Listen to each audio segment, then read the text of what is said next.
All right, well, there's still people joining, so we'll give everyone a couple more minutes.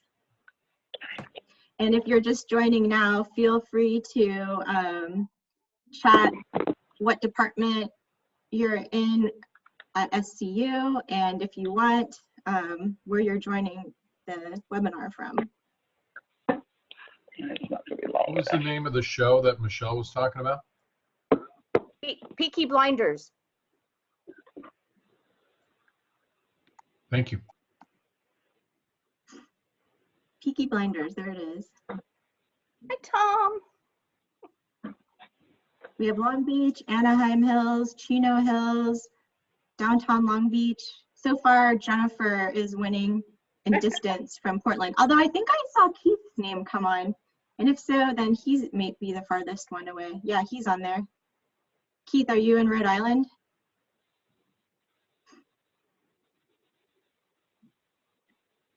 Oak Park, Garden Grove,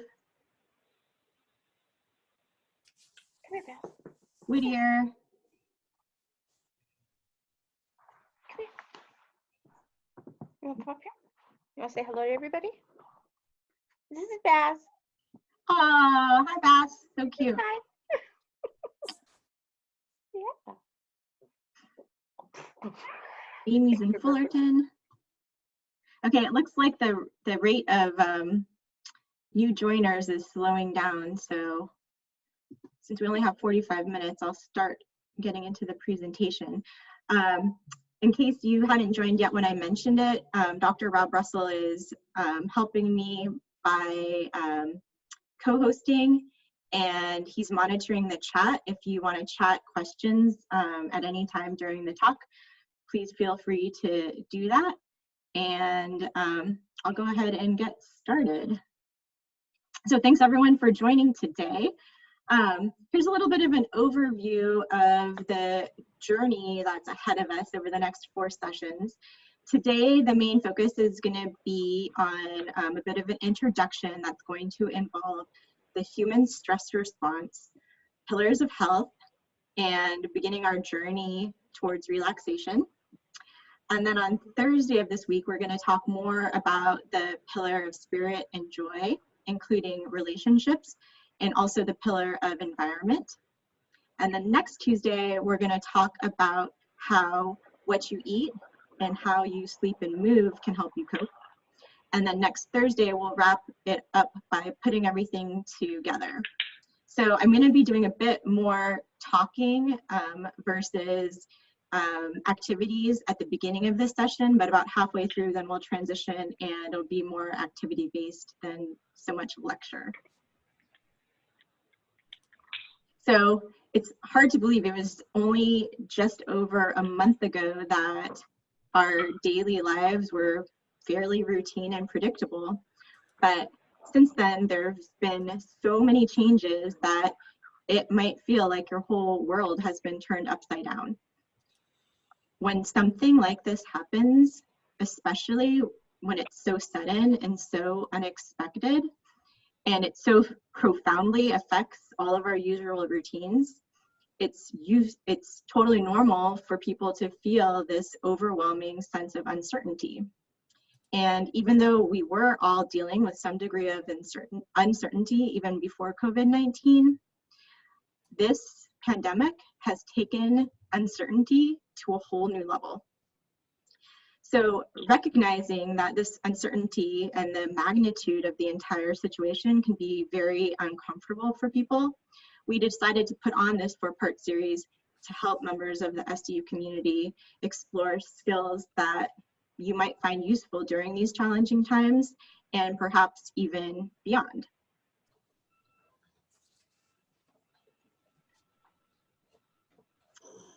Okay, so the first thing I wanted to explore a little bit is on the topic of human biology and physiology, and specifically understanding our natural stress response.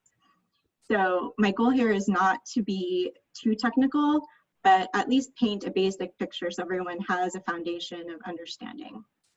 So when humans encounter a perceived threat, whether it could be like a snake that surprises you while you're gardening, or a dog that suddenly starts barking as you walk by.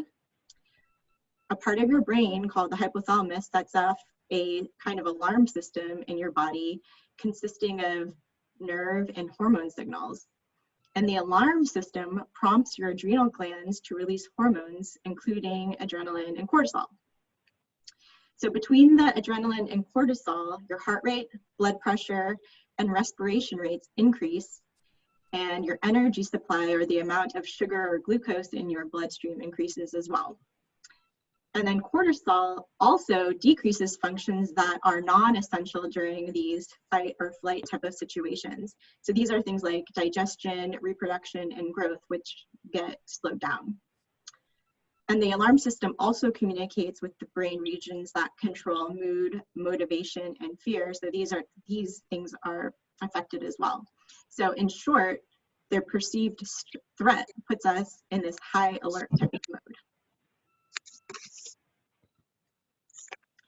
And this is a good thing. The stress response helps us to be able to either fight or run and escape from danger. So this is totally natural and totally normal. So even though it can take several hours or even a day, stress reactions usually go away on their own once the threat has passed. But when stressors don't go away, the stress response can remain for extended periods of time. And the same biological response that was helping us survive can have bad effects when chronically present.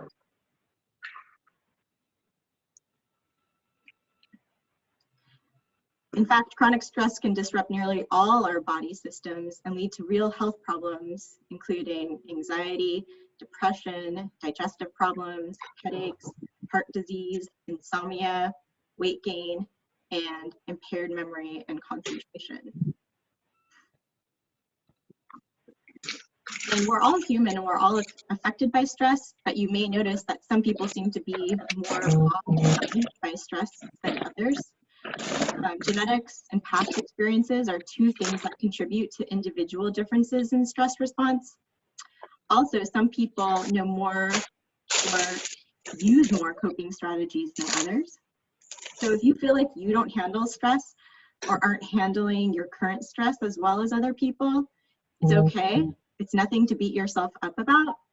Everyone struggles from time to time, and there's strategies that you can use to help. I'm going to take a sec and go back to my controls because I'm going to try to mute everybody if I can. Let's see. Manage. Okay, I'm going to mute all. But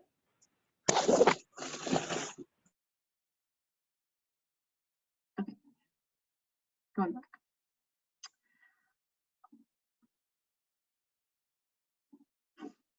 Okay, so it's definitely normal to need help from time to time. And here are some reasons you might consider seeking professional help, in addition to, doing, practicing some of the tactics that we're going to review in these sessions. You might want to seek even help beyond that if you're really looking to improve your ability to change stressors into challenges and experience a sense of success. You'd also want to seek out help for sure if you're having any thoughts of harming yourself or others, or you're experiencing inability to do your normal daily activities. Also, if you find yourself abusing drugs, alcohol, food, or sex in order to cope, or you're no longer enjoying things you used to enjoy, you're having issues with family, friends, or roommates, which may have increased during this time of sheltering in place. If you're dealing with personal anger and frustration, or if you're having any issues with depression and anxiety. If you do feel that you need to seek additional help, there are resources available on the on our university website, coronavirus information page, The URL is on this slide. And then also for SDU employees, we have the ADP Employee Assistance Program, which is available to all of us, that you can find out more information on the ADP Total Source site or through HR. So having said that, I saw this meme this morning and it rang pretty true. I don't trust anybody who hasn't had a mental breakdown during quarantine. I think it's so normal for all of us to have had those moments that, you know, no one should feel ashamed. No one should feel that they're strange when, you know, you have this moment of anxiety or, you know, some kind of freak out. It's happening to everyone, and that's totally normal. And then also I want to talk about, sort of switching gears, let's get on to the good news of how we can use our own natural human biology and physiology to our advantage during these tough times. So with that said, one of the themes I really wanted to express during these sessions is that of it's not the destination, it's the journey. And along those lines, there's many roads to feeling less stressed and more relaxed. Some roads are easier for some people, and other roads are going to be more well-suited for other people. And every person's journey will be slightly different. So over the course of this training, I'll be introducing different tools that may or may not be useful to you on your own personal journey. So feel free to try things on, leave things behind that don't suit you, and take what does. I find it useful to organize the various tools that we'll be introducing under 5 pillars of health. So I'll be introducing the 5 pillars of health, and then we'll spend the remaining portion of this session and then the next 3 sessions talking about tools that you might find useful within each pillar to help you on your journey. All right, so the first pillar on this slide anyways, that we'll talk about is nutrition, which is eating healthy foods and considering supplements that might complement your food intake. The second is getting enough restful sleep. Next, paying attention to and nurturing your beliefs, values, mood, relationships, sense of connectedness, and mental state. There's a lot folded into that one, so I've summarized it as spirit and joy. Next is moving on a regular basis. And then the final pillar is your environment, or where you spend your time. And as we talk about these various pillars, you'll quickly see that all 5 are interrelated. So for example, suboptimal nutrition affects sleep, mood, and your ability to move. And boosting your health in one pillar will boost your health in all pillars. So it's nice that you have the ability to really pick and choose where you want to focus your time and efforts, because if one is more appealing to you, then by all means, start there, focus there, and it's going to help in every area. So after thinking about the flow of these sessions quite a bit, even though I went in sort of counterclockwise or in clockwise order on the previous slide, I decided to introduce the topic of mindfulness, which I would put under the pillar of spirit and joy first, because understanding it will help you to better assess which tools relating to the other categories are working best for you. So as I started to say before, think of each tool as something you're trying on, like an article of clothing in a store, to see how well it fits.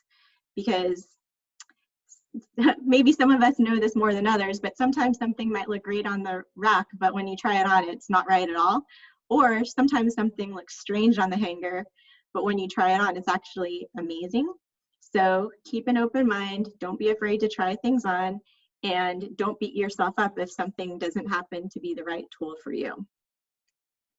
Okay, so getting into mindfulness. Mindfulness is being fully present, aware of where you are and what you're doing, and not overly reactive to or overwhelmed by what's going on around you. And I really liked this illustration on the slide because when you compare the two people walking together, you can see that the person on the right is thinking exactly about where they are at this present time, whereas the person on the left looks like they're thinking about a million other things, but you don't see the drawing of where they actually are at this time included in the thought bubble. So a couple of important things about mindfulness. One, every human possesses the ability to be mindful. It's not something that anybody has to learn. It's something that we all already have. And you can further cultivate your existing mindfulness through practice. So before we go on to the topic of practicing mindfulness, I did want to mention that there is a lot of scientific evidence supporting the benefits of mindfulness. And these benefits include stress reduction, performance enhancement, improving relationships, and creating and increasing the amount of quality attention you're giving to others, and fostering kindness both towards yourself and others. So there are several types of mindfulness practice. It might be helpful to think of them in sort of three categories. The first is formal practice, which includes both self-directed as well as guided practices. And these can be practiced in a variety of postures and positions like seated, standing, and walking. The next category is informal practice.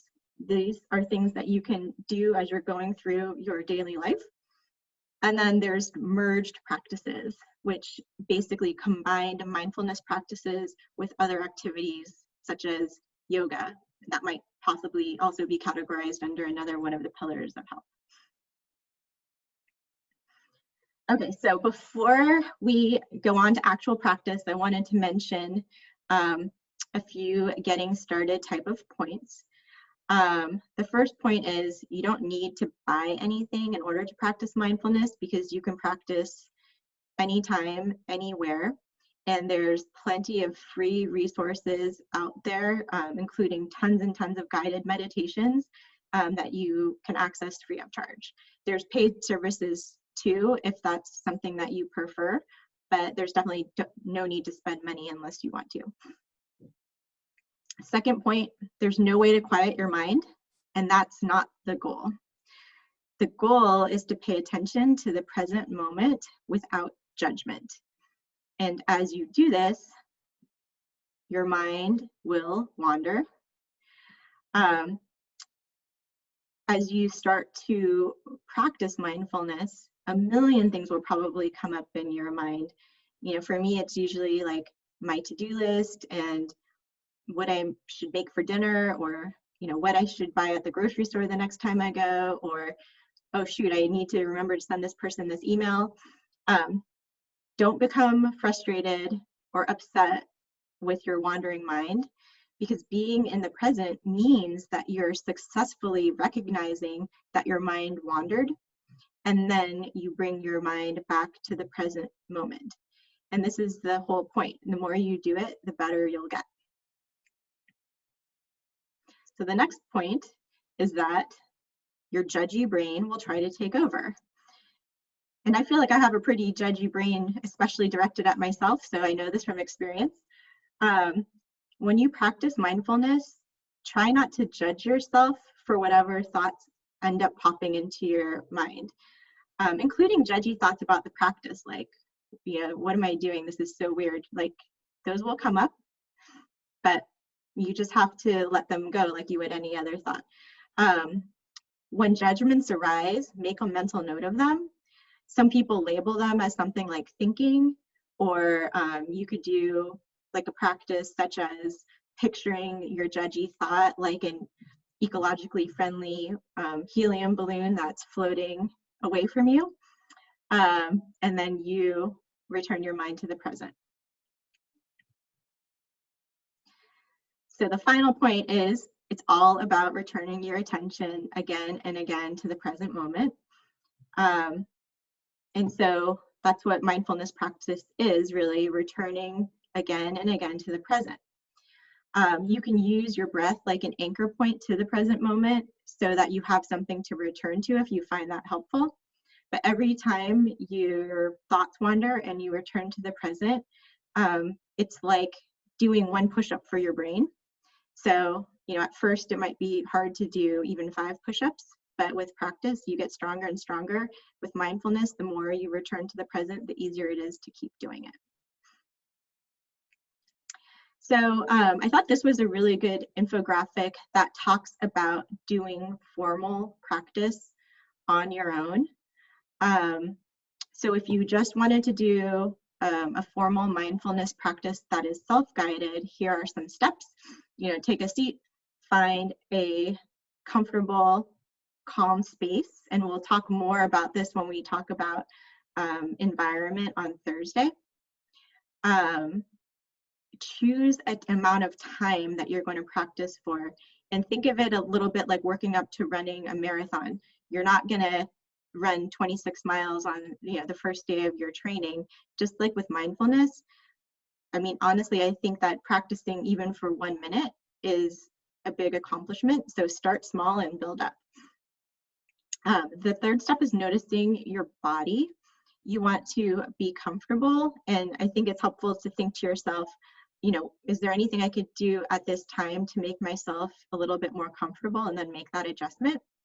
And then you can also notice if, having your eyes closed is more relaxing for you, or sometimes taking a gentle gaze can be more comfortable for people. So notice what works for you and your body.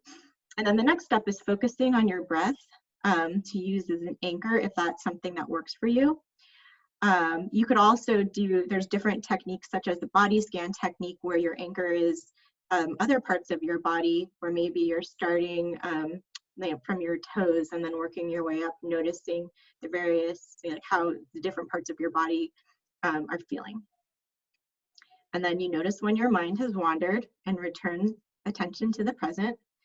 And then finally, be kind to yourself. Remember, your mind will wander. You'll have these random thoughts, and that's the whole point. You notice them, let them go, and then return to the present. Now, for me personally, self-directed practice is a little bit more difficult than doing a guided practice. So if you're just starting your mindfulness practice, then perhaps doing a guided practice might be the way to go. Like I mentioned before, there's many free guided practices out there to use. And so we'll do one short example together. And remember, these are tools for you to try on, like an article of clothing, to see how they fit before you purchase them. So don't worry if you don't like it. But I brought up mindfulness first because it is going to be important for you to really, pay attention to what's happening within your body, how your mind feels, how your body feels as you try on these different tools to see how they work for you.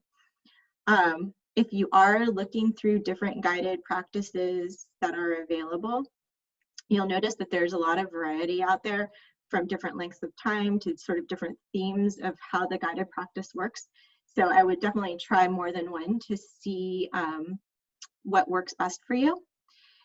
You'll also notice that many times they'll distinguish between male voice and female voice, because some people may have a preference to what kind of voice is guiding them. And generally, you'll notice that what the guided meditations are phrased as suggestions, not commands. So always feel free to make your practice your own. If they suggest closing your eyes, but that's not comfortable for you, you can always modify it to a gentle gaze or make any customization that is right for you. Okay, so here is our first practice together. Let me get this video to play. Hang on one sec, I can't see the button. Okay, here we go. Allow yourself to be still for a moment and start breathing deeply in through the nose and out through the mouth. Don't worry about how loud your breathing is or if anyone can hear it. And there's no need to try and ignore any noise or distractions going on around you, or to try too hard to clear your mind. Imagine yourself as a rock in the middle of a stream. All the noise and commotion that may or may not be going on around you just washes over you without having any effect. Focus on your breath. Think about how anything that has negatively affected your day up until this point, and with each out-breath you are simply going to imagine any unnecessary stress these events are causing you to feel just ease away. Breathe in and observe how you feel. Breathe out and feel it easing from your mind.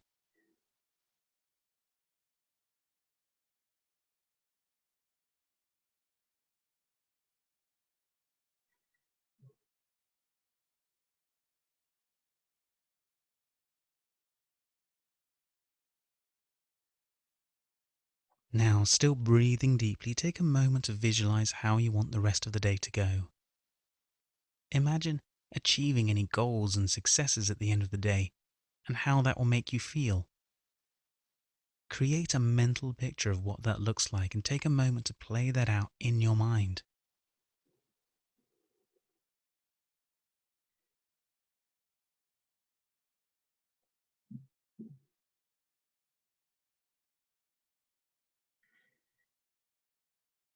Whenever you're ready, bring the exercise to a close and open your eyes.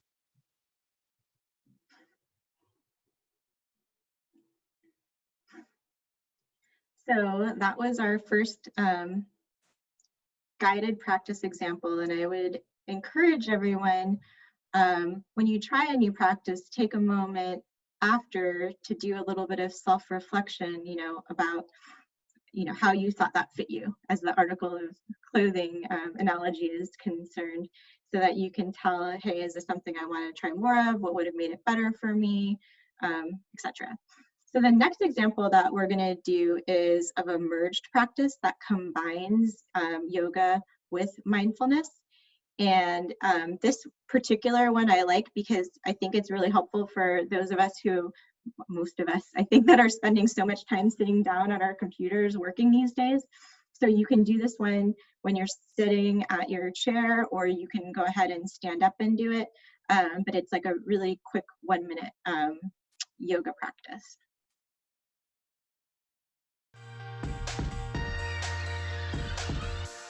Make sure you're sitting evenly on both hips, letting the shoulders relax back. As you inhale, pick the arms up overhead. Exhale them down to the heart center. Interlace the fingers, press the palms towards me, round the back, and push your hands away, tucking the chin. Inhale, lengthen out. Interlace the hands behind the back, roll the shoulders away from the ears, and lift the chest up towards the sky. Come back to neutral. Let's do it again. Inhale, pick the arms up overhead. Exhale, the hands to the heart center. Interlace the hands, press the palms towards me, round the upper back, push the palms away.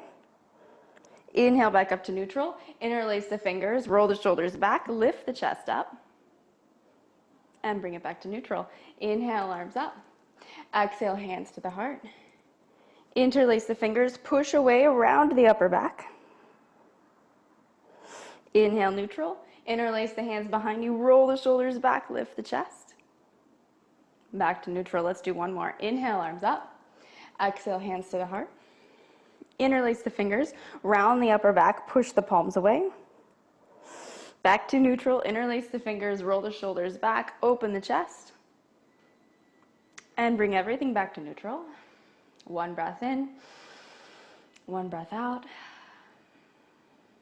And there you have it, 1-minute yoga.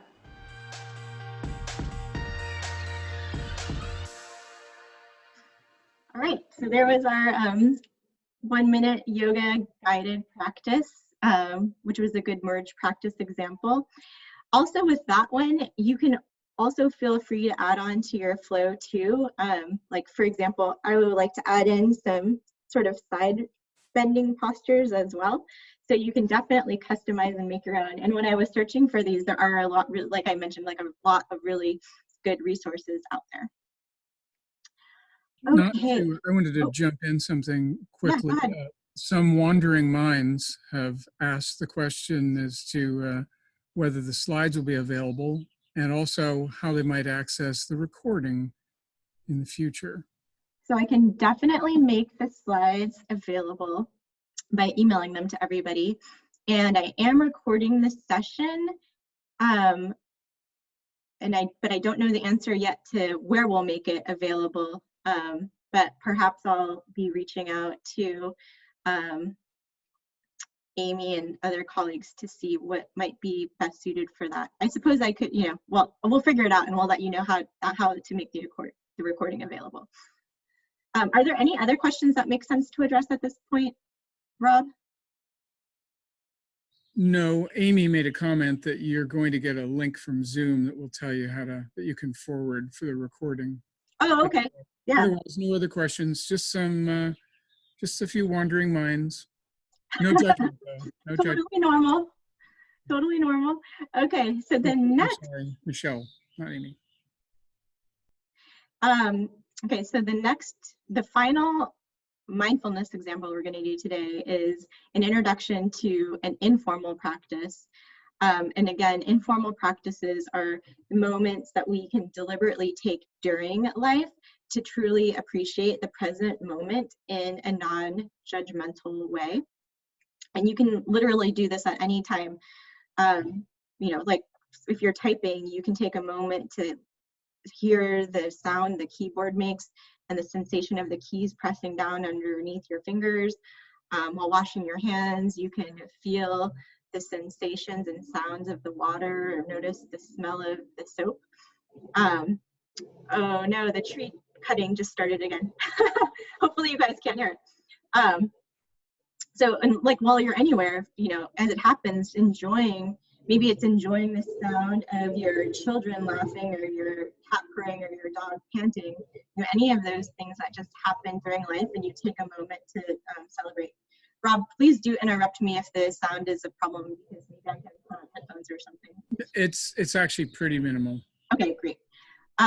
So a well-known beginner's example to an informal practice is one where you mindfully eat a raisin.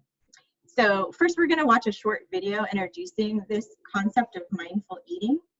And then what I'll do is include a couple of different options for the mindful eating of a raisin, one with a female voice and one with a male voice, that you guys can do on your own if you want. And then when we come back on Thursday, we'll do like a really quick debrief exercise about how everyone found the mindful eating of a raisin exercise. Okay, so here's the little video. I have to find the play button. There we go. Hi, and welcome to Headspace. So before you begin eating, just take a moment to consider where your food has come from, where it was grown, where it was prepared, maybe where it's traveled from. Just pausing, looking at the food, and then picking the food up, taking a moment to smell the food. So engaging the physical senses. As you smell the food, what does it remind you of? Does it take you to a particular place in your mind? And then putting it in the mouth. Not chewing it as quickly as possible, but just moving it around the mouth. Noticing the tastes, the flavors, savoring each and every moment.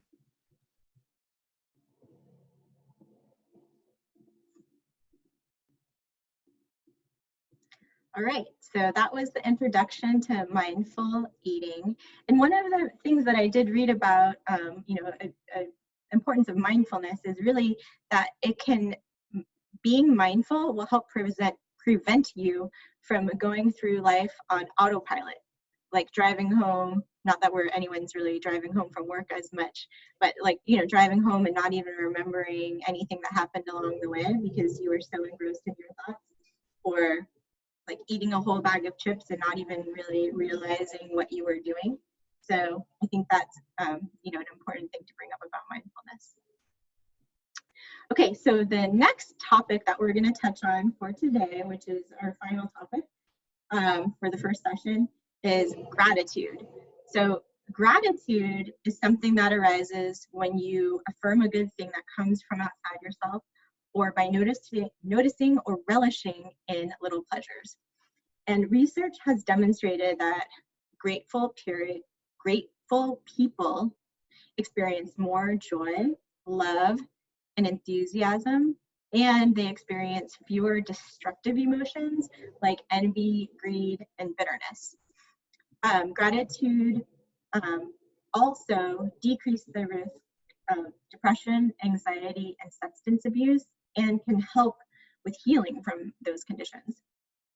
And people who experience gratitude cope better with stress, recover more quickly from illness, and enjoy more robust physical health, including lower blood pressure and better immune function.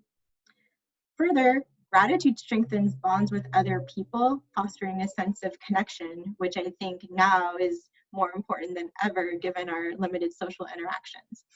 And you can choose to tune into gratitude like you might tune into your favorite radio station whenever you wish. So on the topic of gratitude, I was reflecting on the relative importance of things in 2020 so far. You know, maybe coffee's been a pretty steady necessity this whole time. Maybe our cars have become decreasingly important. Internet definitely increased in importance.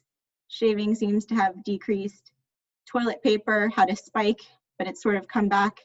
And our SCU bathrobes have definitely become more valued over time. But seriously, how do we practice gratitude and realize all of those really amazing benefits? It's pretty easy. The first step is you just pay attention. You can be grateful for anything, no matter how small or how large. And even a bad experience could be something that you find a piece of gratitude in if it helped you out in some way. And then the next step is to consider writing it down, because this can really help you to feel your gratitude more profoundly and more tangibly. Personally, I've been using an app called Presently. I think I have a screenshot of it. It's a free app that you can download in the iTunes or Google Play Store, and you can write down what it is you're grateful for. There were a couple studies on the topic of gratitude that compared people who were journaling their gratitude, actually writing it down. The first one, people kept either a weekly gratitude, weekly hassle, or weekly neutral event journal. And the gratitude group exercised more regularly, reported fewer physical symptoms, felt better about their lives, and were more optimistic about the coming week than the people that were recording neutral events or hassles. And then another study, which I really like because of their control groups were a little different. The intervention group was daily gratitude journal, and then the control groups were the daily hassle journal, or a daily practice of comparing themselves to those who are less fortunate. And in that study, the gratitude cohort reported higher alertness, more enthusiasm, determination, attentiveness, and energy.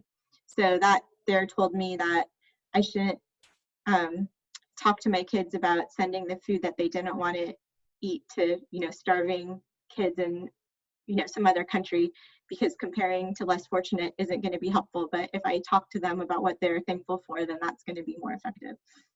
And then the final step is to express gratitude, and because this helps to complete that feeling of connection. And you can express gratitude to those who are around you currently, but you can also consider even writing a letter to someone who did something for you years ago, like maybe a former, elementary school teacher or something like that, because that can also have a really big effect. Okay, so the last thing we're going to do today is a group activity. And let me see how many people we have in our group. If we should break it up, or we could do it as one. I think we could just do it really quickly as just one big group. So the way the activity goes is you say your name and then you say what you're celebrating today. So let's see, I'll think of one first. So my name is Melissa, and today I'm celebrating the fact that I live in a community that does the gardening for me, so that it's one less thing that I need to worry about. So I invite you, we'll just kind of wing it from here. Go ahead and unmute yourself, and I'll stop sharing the screen so that we can all see each other, and then just go ahead and say your name and what you're grateful for. I'll go. This is Rob. I'm just grateful for the amazingly bizarre dreams I've been having lately. Lots of them. I had too much to dream last night, but I think it's okay. Great. I'm Tom. I'm grateful for good health care. I've gone to the dermatologist and one other healthcare provider, so it's sort of annual visit time for me, and I'm just grateful to have good healthcare benefits and good healthcare providers, and working for an institution that provides those things as well. Excellent. Michelle. I'm going to say I'm very thankful for Melissa today for introducing this to us. And Oh, that's so not nice. that it's Thank you.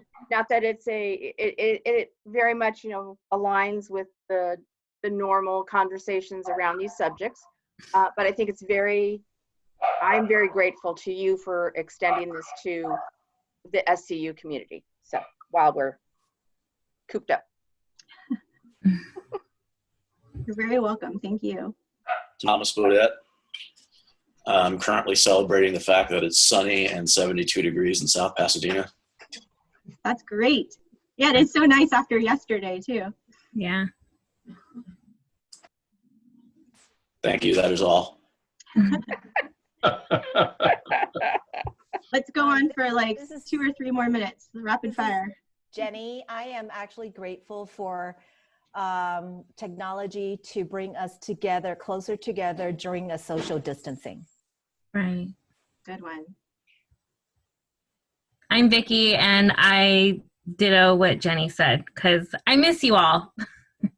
We miss you too. And it looks like we have the same color curtains at our house, Vicky. Yeah. You got a good taste. We knew that though. Yeah. I knew you would get my trying on clothes analogy too. Yeah. Totally. I'm Jennifer, and I'm grateful that I have my son, who's a senior, here with me. I usually share him part-time with his father, who's only 3 miles away, so I still see him all the time. But during this situation, we've decided that he'll stay here with me, and I'm really grateful for that, because then I don't spend any time worrying about him. Yeah. That's great. So I guess I'll go. I'm Jacqueline, and I am celebrating today, marking some things off of my to-do list that have been pending for quite some time. Feels good, huh? Chipping away. And then my favorite part of today's session was doing the meditation where he spoke about being a rock in the river and ignoring the sounds around you as they're tearing down a building across the street in downtown Long Beach. Wow. And that's a lot. Seemed appropriate. Yes. I'm Jim. I'm grateful for my garden that I enjoy working in. That's great. I could use some help. Please. That's the garden behind you, Dr. Whedon? That's quite a garden. That's a virtual South Carolina. Oh, really nice. This is Anu here. I value community and relationships, so I'm grateful for my SCU community and my family. Thank you. Thank you. Hello, everyone. Michael Rancherin here. I'm grateful I get to work with Tom Hart every day.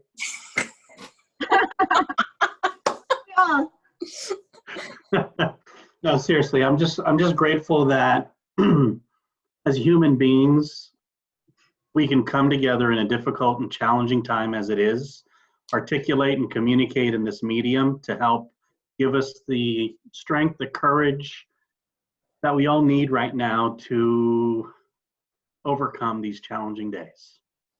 So I'm just grateful that we have this session, Melissa. Thank you. And I'm just grateful that I get to work with amazing people. Where do I send the check, Dr. Rancherin? I don't think that's what they meant by writing down your gratitude. But I didn't write it down. I meant Tom in the check. Oh, okay. Oh, there he goes. Oh, now I see what he's doing there. So thank you, Melissa. Thank you. Keith, you unmuted. Does that mean you want to go? Yeah, I was going to go next, but I cannot share my video because I'm using whatever. But my name's Keith, and I'm thankful for, my friends making each other laugh in, time like this. We keep sending funny stuff back and forth, and, just, having someone to talk to, and just that kind of fun interaction that you have with each other. That's a great one, and we are going to be talking more about humor in upcoming sessions too, so a good segue as well. And then Cindy, you unmuted too. Did you want to go, or Luann?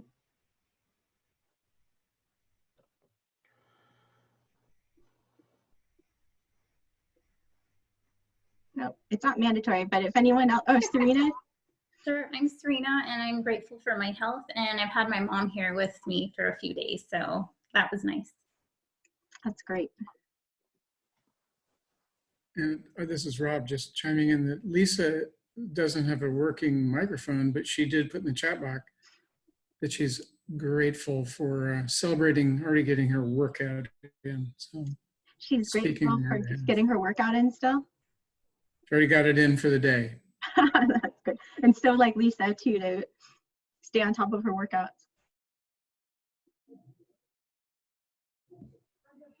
Hi, this is Jenny, and I just wanted to say that I'm grateful for my kids' teachers, trying to help keep me on track with where they're supposed to be. That's a really good one. I agree. I'm also grateful for all of the really fun learning app names, because hearing a grown woman say Zoink and Zern and flip-flops and whatever else they're called is really funny. That goes back to the humor for sure. Christine, I see you now. Did you want to say anything? You're muted. Let's unmute you. Okay. Unable to mute. Christine, did you want to say something? Hold on. I don't know. My computer doesn't work, but I'm using my phone, but can you hear me or no? Yeah, we can hear you. Oh, okay. Well, I'm grateful for my health, being healthy, and I'm grateful for working with all the great people at our university. And I know I missed you guys. Can't wait to get back to normal again. Yes. Definitely. Did anyone else want to go before we wrap up?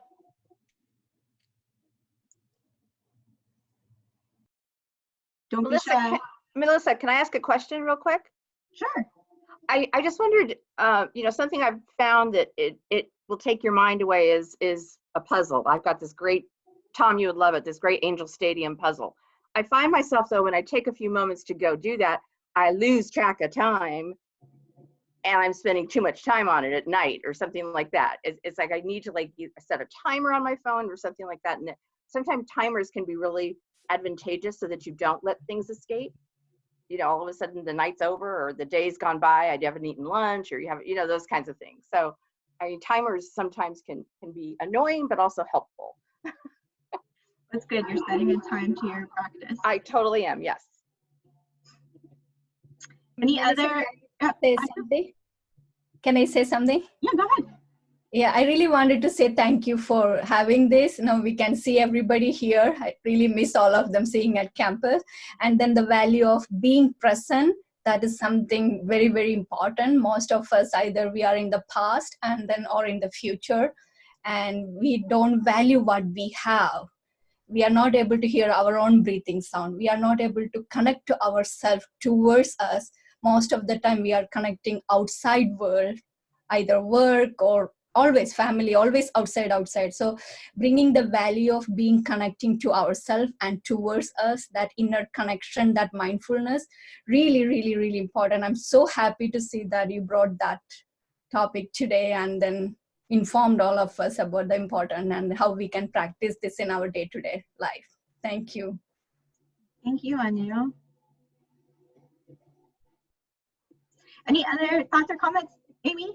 Hi. Yeah, I just wanted to say, kind of ditto what everybody else has said. Thank you so much for this. It's been great to kind of see everybody's faces. I also wanted to ask, just in the spirit of getting together, if you guys would want to take a photo. I have everybody's little tiles up, and I thought it would be kind of fun just to take a fun group photo together. I think that's a great idea. Put on your cameras if you have one. I didn't want to get anybody kind of looking, you know, not in a great way. But I'll now share this out too, and then Melissa, I can talk with you about how any other way we want to share the video. All right, on 3. 1, 2. Awesome, got it. I like your B-side, Sharon. That was great. I have makeup on today. It's okay. Otherwise, I would have blocked out my screen. I don't have any makeup on today. Okay, you're cute. But you can, it's something to the effect of touching up your video. So when I was looking through the settings and I saw that, I was like, oh, yes. Well, thanks everyone. And then we'll, be back on Thursday for part 2. And I really appreciate all of your support and participation so much. And it was wonderful and therapeutic to see everybody. So thank you. Thank you, Melissa. Thank you. Bye. Everybody. Bye, everyone. Thank you. Bye. Bye. Bye.